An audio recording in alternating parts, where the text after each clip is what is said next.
नमस्कार. दीपक रेगे कथाकथन चॅनलवर तुम्हा सगळ्यांचं मनापासून स्वागत करतो आणि एकच विनंती करतो की जर अजून चॅनल सबस्क्राईब केलेलं नसेल तर प्लीज चॅनल सबस्क्राईब करा. मित्रांनो, तुम्ही ऐकतोय द स काकडे यांची कादंबरी केळीचे सुकले बाग आणि आज भाग 7.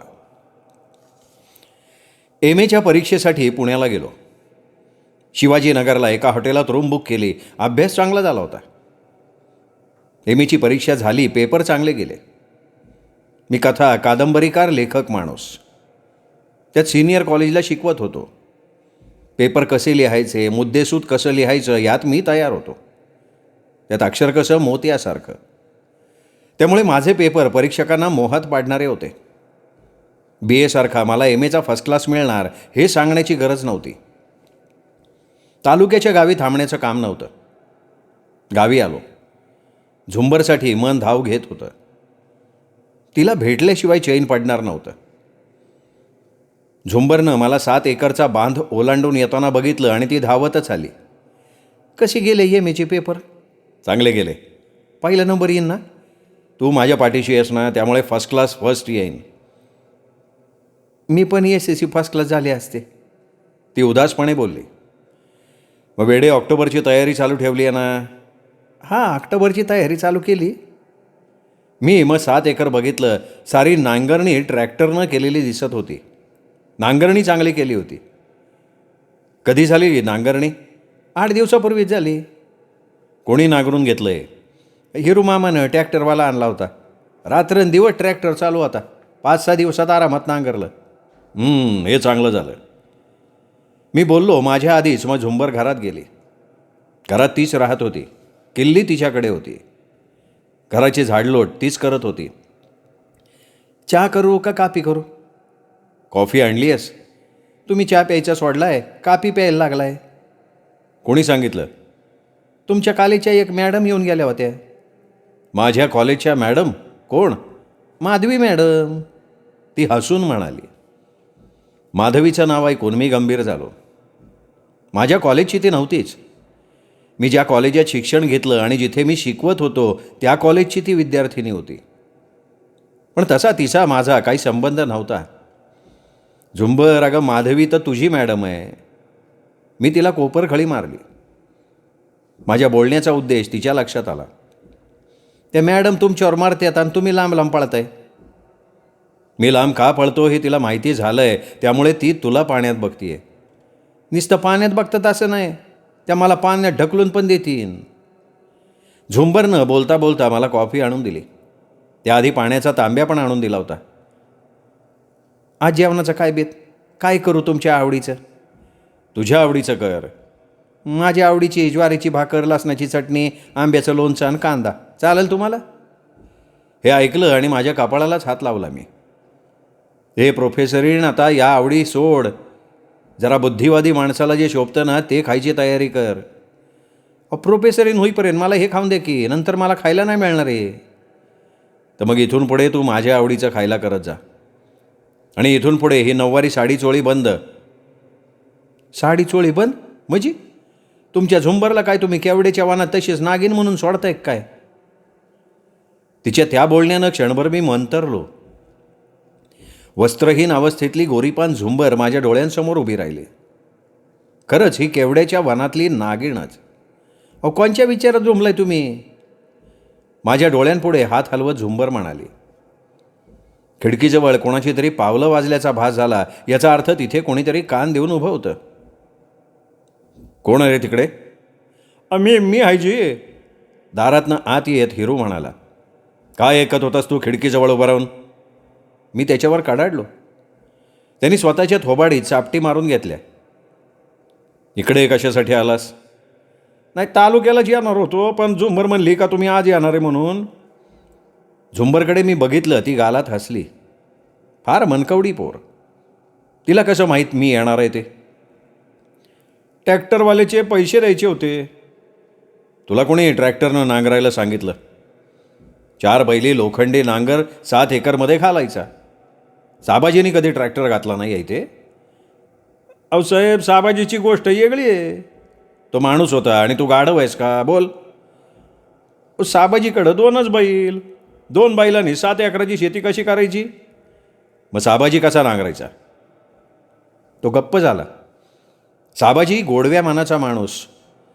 तो आपली 2 बैलं आणि सावडीची 2 बैलं घ्यायचा, एकमेकांना मदत करून तो शेती करायचा. नांगरणीपुरते त्याच्या 2 बैलांना आणखीन 2 बैल लागायचे. 4 बैलांचा लोखंडी नांगर 7 एकरात फिरला की तो आपल्या 2 बैलांनी शेती करायचा.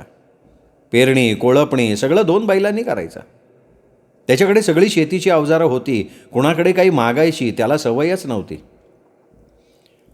ट्रॅक्टरवाल्याचे 3,000 रुपये झाले, ते न्यायला मी आलोय.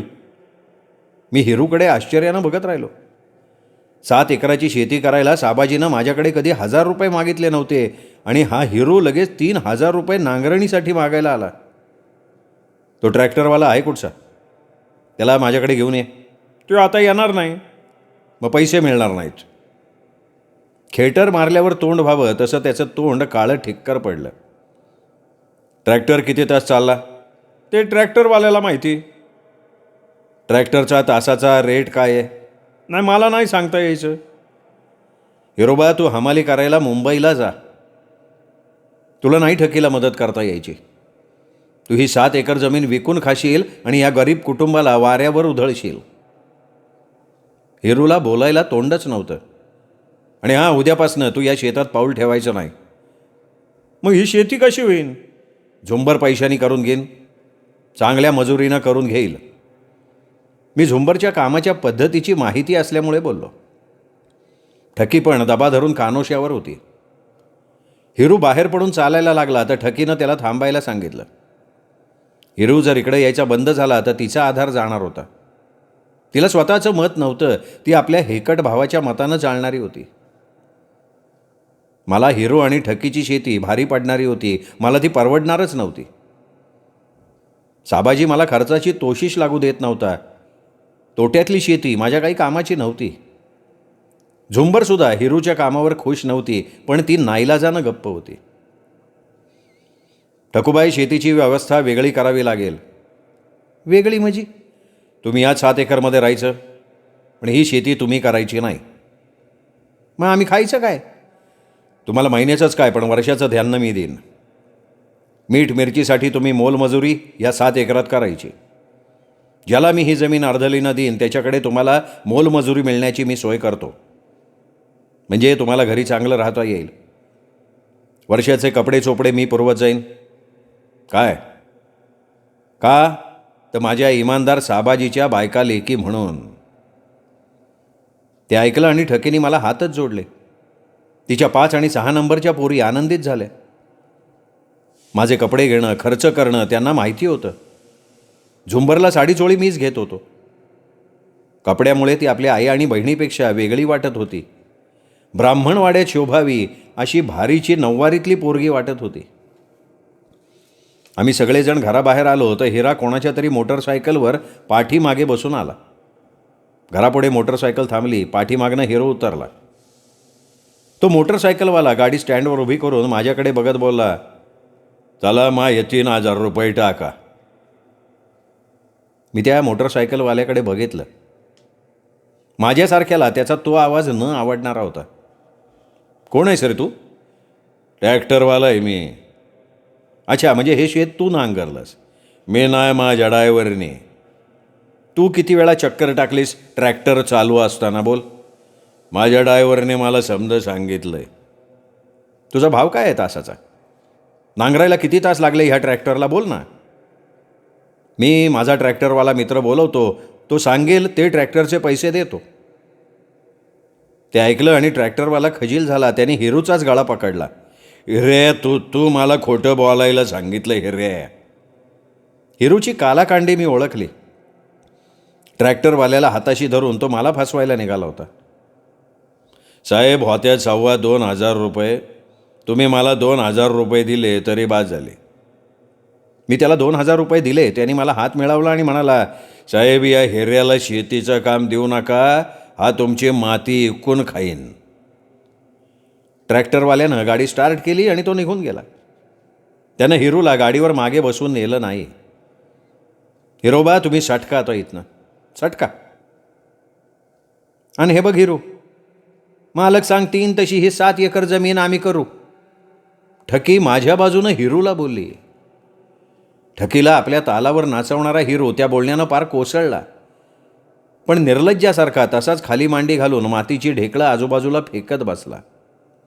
तो जळवेगत चिपकणारा होता, तो बहिणीला सोडणार नव्हताच. घरातनं मग मी 7 एकराला चक्कर मारायला बाहेर पडलो. झुंबर न सांगता माझ्या मागणं आली. आता ती हिरू किंवा ठकीला तिच्या बहिणींना धूप घालणार नव्हती. पण 2-4 पावलं कुठे गेलो नाही तोच घरापुढे लाल मारुती गाडी येऊन उभी राहिली. गाडीतनं 2 पुरुष आणि एक बॉबकट केलेली तरुणी बाहेर आली. ही गाडी नक्कीच महानगरी मुंबईकडची असावी. हिरू गाडीजवळ धावत गेला, त्या माणसांची बोलायला लागला. हिरूनं मुंबई पाहिली होती, मारुती गाडी, त्या गाडीतली श्रीमंत माणसं पाहिली होती. मी जवळ जाताच हात जोडले. मारुती गाडीतल्या त्या 2 पुरुषांना आणि त्या बॉबकट केलेल्या मॅडमला मी घरात घेतलं. झुंबरनं पटापट आत खुर्च्या मांडल्या. मी टेबलाजवळच्या खुर्चीत बसलो. आयशी, तुम्हीच देवदत्त तर? त्या मॅडमनं आपल्या डोळ्यांचा गॉगल काढत म्हटलं. हो, मीच. हे आमच्या फिल्मचे स्टोरी रायटर आणि हे आमचे डायरेक्टर. मी तेजश्री प्रोडक्शनची प्रमुख. तेजश्री हे तुमचं नाव दिलं आहे फिल्म कंपनीला? हो, लेखक लोक समोरच्या माणसाच्या बोलण्यावरनं लगेच असल्या गोष्टी ओळखतात. आमचं बोलणं चालत राहिलं. झुंबरनं लिंबू पाण्याचे 4 ग्लास ट्रेमध्ये आणले. तिने ते सगळ्यांना दिले. मलाही तिने ग्लास दिला. झुंबरकडे तेजश्री मॅडमनं बघितलं आणि तिला त्यांनी जवळच ओढलं. अहो, व्हॉट अ ब्युटी! काय सौंदर्यवती आहे ही. देवदत्त कोण आहे ही? तूर्त माझ्या कादंबऱ्यांची हिरोईन समजा. आम्ही हिला फिल्ममध्ये हिरोईन म्हणून चमकावू शकतो. तेजश्री मॅडमनं झुंबरकडे प्रत्येक अँगलमधून बघत म्हटलं. झुंबर त्या बोलण्यानं आणि मॅडमच्या त्या पाहण्याच्या नजरेनं आतच पळून गेली. आम्ही तुमची कादंबरी पिक्चरसाठी निवडली आहे. अरे वा, चांगलाच भाग्यवान आहे मी. पण पुढची गोष्ट अशी की तुम्ही तुमच्या कादंबरीची पटकथा तयार करायची, संवादसुद्धा तुम्हीच लिहायचे का? हे तुमचे रायटर आहेत की? नाही, मी आहेच हो, पण माझ्याकडे आणखीन 2 पिक्चर्स आहेत, त्यावर काम चाललं आहे माझं. मॅडमना ही कादंबरी लगेच फिल्मसाठी योग्य ते फेरफार करून हवी आहे. म्हणजे पब्लिश कादंबरी आणि फिल्मसाठी मांडलेली कथा यात फार फरक पडतो ना. मी समजून सांगेन तुम्हाला, फक्त तुम्ही होकार द्या. फिल्मचा स्टोरी रायटर चांगला वाटत होता. त्यात त्याचा सहकार्य करण्याचा स्वभावच समोर प्रगट झाल्यानं मी तयार झालो. तुम्हाला तुमची योग्य ती रॉयल्टी मिळेल. आमच्या बॅनरखाली तुम्ही यावं ही विनंती. मॅडमनी मला नम्रपणे हात जोडले. फिल्म लाईनच्या लोकांविषयी मी बरंच ऐकून होतो, पण हा अनुभव चांगला वाटला. तुम्ही जेवून निघा, आमची झुंबर तुम्हाला चांगलं जेवण देईल. झुंबरसाठी प्रयत्न करायला हवा मला. तिच्या जोगी चांगली भूमिका मिळाली नाही तर मी हिला त्यात उभी करीन. मॅडमनं झुंबरला जवळ बोलवून तिच्या गोऱ्या गालाचा गोड मुका घेत म्हटलं. देवदत्त, तुमची कादंबरी गोड आहे हो. तिचा मुका गोड वाटला म्हणून म्हणताय का काय? हो की. मन मोकळं हसत त्या म्हणाल्या. झुंबरनं त्यावेळी माझ्याकडे अशा काही नजरेनं बघितलं की ते फिल्मी दुनियाचे लोकसुद्धा क्षणभर स्वतःला विसरले. डायरेक्टर, आपल्या फिल्मचा फोटोग्राफर आत्ता हवा होता. त्यांनी ह्या झुंबरचा देवदत्तकडे बघण्याचा अँगल मस्तपैकी कॅमेऱ्यात पकडला असता. या एका शॉटनं हिने माझा कितीतरी कलिजा खलास केला. झुंबरला जेवणाऐवजी मॅडमनं तुपातला गोड शिरा करायला सांगितला. तोपर्यंत आम्ही 7 एकराला फेरी मारायला बाहेर पडलो. माझ्यासारख्या चांगल्या लेखकानं खेडेगावात राहण्यापेक्षा मुंबईत राहावं, म्हणजे नाटक, सिनेमा, TV सिरियलवाल्यांची कॉन्टॅक्ट राहील, प्रसिद्धी, पैसा मिळेल आहे. यापेक्षा मी चांगल्या कथा, कादंबऱ्या लिहू शकेन. चांगल्या नामांकित लेखकांशी, दिग्दर्शकांशी संबंध येईल. हे मॅडमनं माझ्या मनाला ठसवलं आणि मनोमन मला ते पटलं. मला वाटलं होतं, म्हणजे मी ठरवलं होतं की तालुक्याच्या कॉलेजमध्ये प्रोफेसर व्हावं, लेखन करावं. अहो, मुंबईला आलात आणि फिल्म इंडस्ट्रीत लेखक म्हणून तुम्हाला यश मिळालं तर तुम्हाला प्रोफेसरी करायची गरज पण लागणार नाही. त्यांचं म्हणणं खरं होतं. मला कॉलेजमध्ये असताना प्रोफेसरांनी मुंबई, पुण्यासारख्या शहरात जायचा सल्ला दिलाच होता. तिथल्या प्रकाशकांशी जवळचा संबंध येणं, लेखकांशी, कवींशी संपर्क, यामुळे लेखनाला चांगलीच मागणी येणार होती. खेडेगावात त्या मानानं सगळा दुष्काळ. कितीही चांगला लेखक असला तरी प्रसिद्धीच्या बाबतीत तो दुर्लक्षितच होतो. हा अनुभव मला आला होता. मला जे प्रकाशक भेटले होते ते तालुक्यातले, जिल्ह्यातले होते. तालुका जिल्ह्यातल्या प्रकाशकांचा पुस्तकं वितरण करण्याच्या दृष्टीनं हात अपुरे पडतात. त्यातला एखादा बेरकी प्रकाशक अर्थात फार लांबच्या हाताचा निघतो. तो सगळ्याच बुक सेलर्सना गुंडाळतो आणि आपल्याच पुस्तकांना शोकेसमध्ये लावायला सांगतो. मग तुम्ही आता आमच्याबरोबर निघायचं? आत्ता? हो, तुमच्या कादंबरीवर पिक्चर लवकर चालू करायचा आहे, तेव्हा लगेच पटकथा संवाद लेखन चालू करा. हे आपले नेहमीचे पटकथा संवाद लेखक तुम्हाला मार्गदर्शन करतील. अहो पण मुंबईत माझी राहायची सोय. माझा फ्लॅट आहे शिवाजी पार्कला, तिथे राहा तुम्ही. मॅडमनी जागेचा प्रश्नच सोडवला. आणि मग तुम्ही कुठे राहणार मॅडम? मी नव्या बंगल्यात राहायला गेलं आहे. शिवाजी पार्कचं नाव मी ऐकून होतो. मुंबईतल्याच काय पण भारतातल्या मोठमोठ्या राजकीय पुढाऱ्यांच्या सभा ज्या मैदानावर होतात तिथे आपल्याला फ्लॅटमध्ये राहायला मिळणार. त्याजवळच दादर चौपाटी. मुंबई ही अशी एवढ्या लवकर हाताशी येईल असं वाटलं नव्हतं. घरात आल्यावर झुंबरनं सगळ्यांना तुपातल्या गोड शिऱ्याच्या भाषा दिल्या. त्यात काजू, बदामाचे तुकडे, मनुके होते. अस्सल तुपाच्या वासानं आणि चवीनं मॅडम सुखावल्या. त्या स्वतः चांगल्या सुगरण होत्या म्हणे. त्यांनी झुंबरची पाठ थोपटली आणि 100ची नोट तिच्या हातात ठेवली. झुंबर ती नोट घेत नव्हती, पण मी तिच्याकडे हसून बघितलं आणि तिला संमती दिली तेव्हा तिने ती नोट आपल्या हातात घेतली. लेखक माशे, तुम्ही लगेच निघायचं आहे, तुमची बॅग भरा. फिल्मी रायटरनं मला आवाज दिला. म्हणजे? अहो आपल्याला लगेच फिल्म बनवायची आहे. मॅडमनं आपला गॉगल डोळ्याला लावत म्हटलं. नाही पण मला इथली सगळी व्यवस्था करावी लागेल. तुमची झुंबर आहे की इथे? मॅडमनं झुंबरला जवळ घेऊन तिच्या पाठीवरनं हात फिरवत म्हटलं. नाही, मला वाटतं झुंबरला सुद्धा मुंबईला घ्यावं, म्हणजे माझ्या जेवणाचा प्रश्न मिटेल. झुंबरशिवाय मुंबईत मला करमणार नाही, म्हणून मी माझ्या जेवणाचं कारण मॅडमच्या कानावर घातलं. जेवणाची चिंता करू नका, माझ्या घरून पाहिजे तर जेवणाचा डबा पाठवायची व्यवस्था करीन.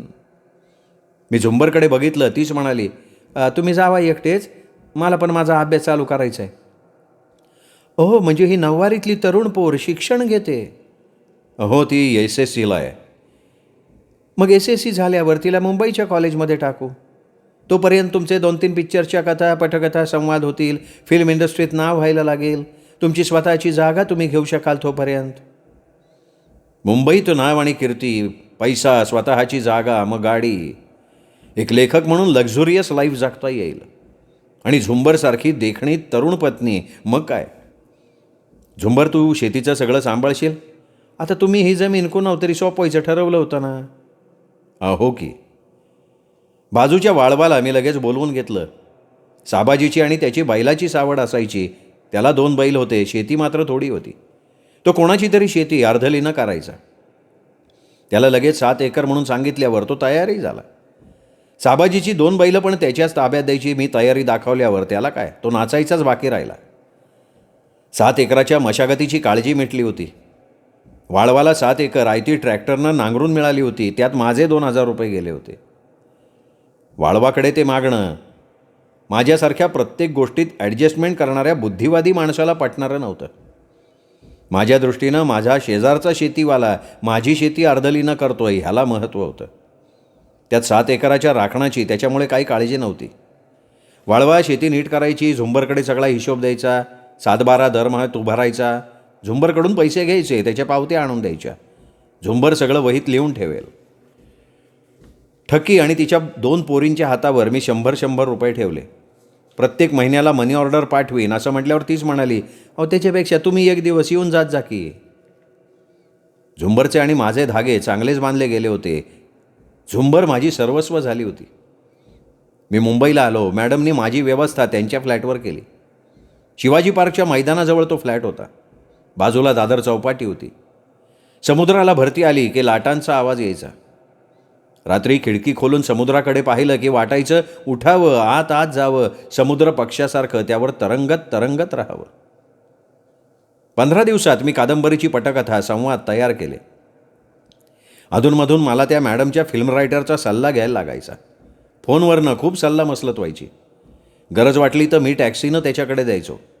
त्याच्या घरी मग पुन्हा बदल व्हायचे, पुनर्लेखन व्हायचं. पिक्चरची सगळी तयारी त्यामुळे चांगली झाली. माझ्या हातात पहिल्याच पिक्चरचा ॲडव्हान्स म्हणून मॅडमनं चेक दिला. तिनेच माझं शिवाजी पार्कच्या बडोदा बँकेत खातंही खोलून दिलं. एवढी मोठी फिल्म लाईनीतली मॅडम माझं एवढं का करतीये हे मला कळलं नाही, पण नंतर समजलं की तिचा स्वभावच तसा आहे. फिल्म लाईनीतला साधा स्पॉट बॉय जरी तिच्या घरी लग्नपत्रिका द्यायला गेला तरी ती लग्नाला आवर्जून जायची. जगात एवढी चांगली माणसं आहेत म्हणून जग चांगलं म्हणायचं, दुसरं काय. देवदत्त, तुमच्या झुंबरची आठवण येते का नाही तुम्हाला? तिची आठवण? हां, तिची आठवण काय यावी? अहो, तिची आठवण मला येते तर तुम्हाला किती येत असेल? शेवटी लव्ह अफेअर कशाला म्हणतात?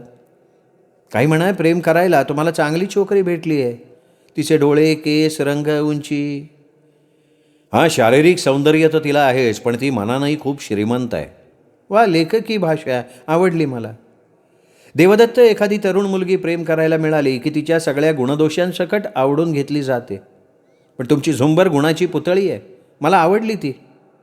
मी जर पुरुष असते ना तर तिच्या गळ्यात गळा घालून बसले असते. हे ऐकलं आणि मी मॅडमकडे बघत राहिलो. ते बोलताना तिच्या डोळ्यात अश्रू तरळले होते. काही माणसं आवडली की त्यांच्या आठवणीचे आनंदाश्रू डोळ्यात तरळतात. मॅडम, एक विचारू?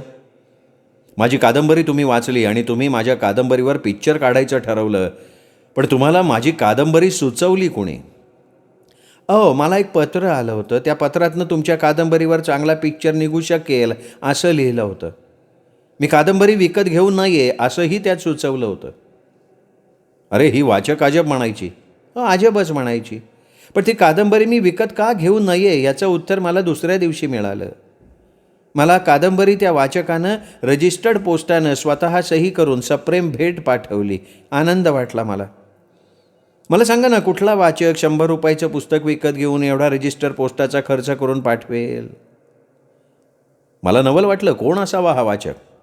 हा वाचक स्त्री का पुरुष? मॅडमने आपली प्लॅस्टिकची पिशवी जवळ घेतली. त्यात नव्या पिक्चरसाठी एक स्क्रिप्ट त्याने निवडलेलं होतं. त्याच्या जोडीला गुलाबी कवर घातलेलं एक पुस्तक होतं. ते पुस्तक त्यांनी माझ्या हातात दिलं. गुलाबी कव्हरमुळे पुस्तकाचं मुखपृष्ठ दिसलं नाही, म्हणून मी मुखपृष्ठानंतरचं पान बघितलं तर माझीच कादंबरी. गुलाबी अक्षरात वाचकानं लिहिलं होतं, प्रिय सिनेनिर्माती तेजश्री बाईस, सप्रेम भेट. या कादंबरीवर पिक्चर काढावा. उत्तम पिक्चर निघेल अशी उत्तम कथा या कादंबरीची आहे. पुस्तक विकत घेऊन सप्रेम भेट पाठवतीये आपली माधवी पुणेकर. माधवीचे ते पुस्तक सप्रेम भेट बघून मी चकित झालो. तिच्यामुळे माझी कादंबरी मॅडमनी वाचली, त्यांना आवडली. ती आपल्या लेखकाला, दिग्दर्शकाला घेऊन मारुती गाडीनं मुंबईहून माझ्या गावी आली. मला मुंबईला घेऊन आली. माझ्याकडून पिक्चरसाठी लिखाण पण करून घेतलं. देवदत्त, ही स्त्रीवाचक माधवी तुम्हाला भेटली असावी असं मला वाटतं. कशावरनं? ही स्त्री तिला आवडलेली पुस्तकं फिल्म निर्मातीला स्वतःच्या खर्चानं पाठवते. ती आपल्या आवडत्या लेखकाला भेटल्याशिवाय कशी राहील? मी गप्प बसलो. काय बोलणार मॅडमना? हो, नका सांगू. It is a personal story. Personal story? अहो, I mean it is your personal मामला. मला काय अधिकार आहे त्या बाबतीत बोलायचा? तुम्हाला ह्या माधवी पुणेकरनं लेटरही पाठवलं होतं की? म्हणजे तुम्हीच म्हणालात म्हणून म्हणतोय आम्ही. तुम्हाला ते लेटर पाहिजे वाचायला? नाही, तसंच काही नाही. अहो, सगळा गुलाबी मामला आहे. नाही, तिचं माझं तसं काही गुलाबी प्रकरण नाही. अहो, मी कुठं काय तसं म्हणाले? असो, तिने लेटर पाठवलं आहे गुलाबी कागदावर. पुस्तकाला कवरसुद्धा गुलाबी. पुस्तकावर जो काही सप्रेम भेटचा मजकूर लिहिला आहे तोही गुलाबी अक्षरांचा, सहीसुद्धा गुलाबी. मला ही तरुणी गुलाबीच वाटते. तिचं नाव गुलाबी असायला हवं होतं, नाही का? मी काहीच बोललो नाही. काय बोलणार? तिने मला जे स्क्रिप्ट पाठवलं आहे ते तुमच्या कादंबरीचं. तिने स्वतःच कादंबरीची पटकथा लिहिली आहे, संवाद लेखन केलं आहे. मला वाटतं ती मराठीची चांगली वाचक आहे. उत्तम लेखिका व्हायचे गुण तिच्यात आहेत. मनात आणलं तर ती चांगली लेखिकासुद्धा होईल. मी इथे माझ्या कादंबरीचं स्क्रिप्ट बघितलं. त्यात गुलाबाच्या पाकळ्या जागोजागी ठेवलेल्या दिसत होत्या. सगळा अजब गुलाबी मामला दिसत होता. ही मॅडम त्या माधवीच्या आणि माझ्या प्रेमाचा शोध नक्की लावणार हे माझ्या लक्षात आलं. त्या माधवीला मी एक गोष्ट कळवली. की तू सांगितलेल्या कादंबरीच्या लेखकाशी आम्ही संपर्क साधला, त्यालाच पिक्चरचे कथासंवाद लिहायला सांगितलेत. एवढंच नाही तर तो लेखक आम्ही मुंबईला आमच्याजवळ मोठ्या सन्मानानं ठेवून घेतला आहे. मग त्या माधवीने तुम्हाला काय लिहिलं नंतर? तुमच्याच कादंबरीचं फिल्मसाठी स्क्रिप्ट पाठवलं. मी वाचलं, मला आवडलं. आता प्रश्न येतो तुमचा. माझा काय संबंध त्या स्क्रिप्टशी? तुमची मान्यता पाहिजे ना कथेला. तुमच्या कादंबरीवर आधारित स्क्रिप्ट आहे. मग हे त्या माधवीनं मला आधी विचारायला हवं होतं. आता तुम्हाला माधवीनं विचारावंसं वाटत होतं, पण तिने मला जे तुमच्या कादंबरीविषयी सांगितलं, तिने विकत घेऊन कादंबरी मला पाठवली, त्याचं काही नाही बोलला तुम्ही. नाही तर तुमच्यासारख्या खेड्यातल्या लेखकाकडे कोण येतो? खरं तर माधवीनी तुम्हाला लिफ्ट दिली असं नाही का वाटत तुम्हाला? मॅडमचं बोलणं खरं होतं. माधवीनी मला लिफ्ट दिली होती. तिने जर त्या मॅडमशी पत्रव्यवहार केला नसता किंवा तिला कादंबरी विकत घेऊन पोस्टानं पाठवली नसती तर त्याचं एवढं माझ्याकडे लक्ष वेधलंच गेलं नसतं. म्हणजे ज्याचं श्रेय हे त्याला द्यायला हवं. मॅडम, तुमच्या मताशी मी सहमत आहे. मी एवढा कृतज्ञ नाही. त्या माधवीविषयी मी कृतज्ञता व्यक्त करतो. मला वाटतं तुम्ही तिला पत्र लिहावं. तिचा पत्ता आहे माझ्याकडे. मॅडमला मी माधवीला पत्र पाठवीन असा होकार दिला. माधवीचा पत्ताही घेतला. मी माधवीच्या गावचा, पण त्या गावचा मी नाही असं मॅडमना दाखवलं. मला वाटतं माधवी तुमच्या गावाची असावी. हो, पत्ता तर माझ्याच गावचा दिसतोय, पण मग तिची आणि माझी भेट कशी झाली नाही ते लक्षात येत नाही. हां, मी जास्त करून तालुक्याला असतो ना, त्यामुळे तसं असेल कदाचित. पण तुम्ही माधवीला परवानगीचं लेटर नाही देणार का? मॅडम, मी जर तुम्हाला माझ्या ह्याच कादंबरीवर पटकथा संवाद तयार करून दिले तर माधवीशी मग पत्रव्यवहाराची तुम्हाला गरज राहणार नाही. तिला माझ्या परवानगीपत्रासाठी माझी गरज लागणार नाही. बरोबर आहे का नाही? माझ्यातला खलपुरुष नागसर्पासारखा फणा काढून बाहेर डोकावला.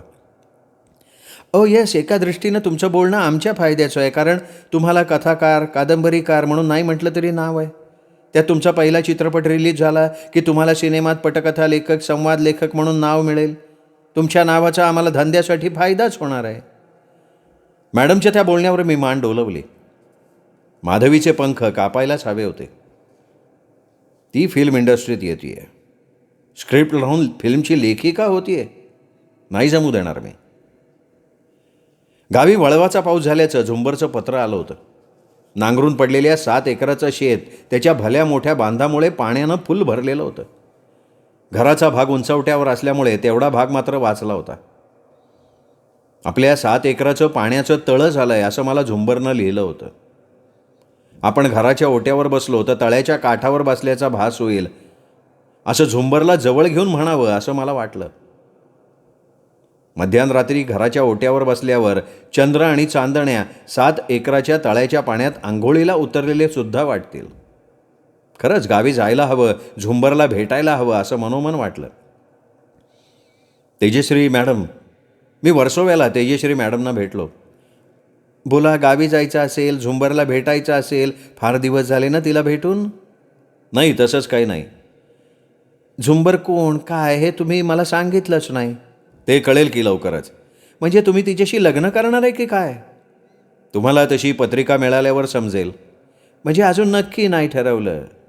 ओके, तर तुम्हाला आणखीन एक सूचना. कुठली हो? त्या माधवी पुणेकर नावाच्या तुमच्या वाचकबाईंना भेटा की. नाही, मला नाही आवडत असं कुणाला भेटायला. अहो, तुम्ही तिचे आभार मानायला हवेत. तिच्यामुळे तर तुमचा पाय फिल्म इंडस्ट्रीत पडला. तुमचं बोलणं खरं आहे. मी बोलायचं म्हणून बोललो. तेजश्री मॅडमला माझं आणि माधवीचं प्रकरण सांगून उपयोगच नव्हता.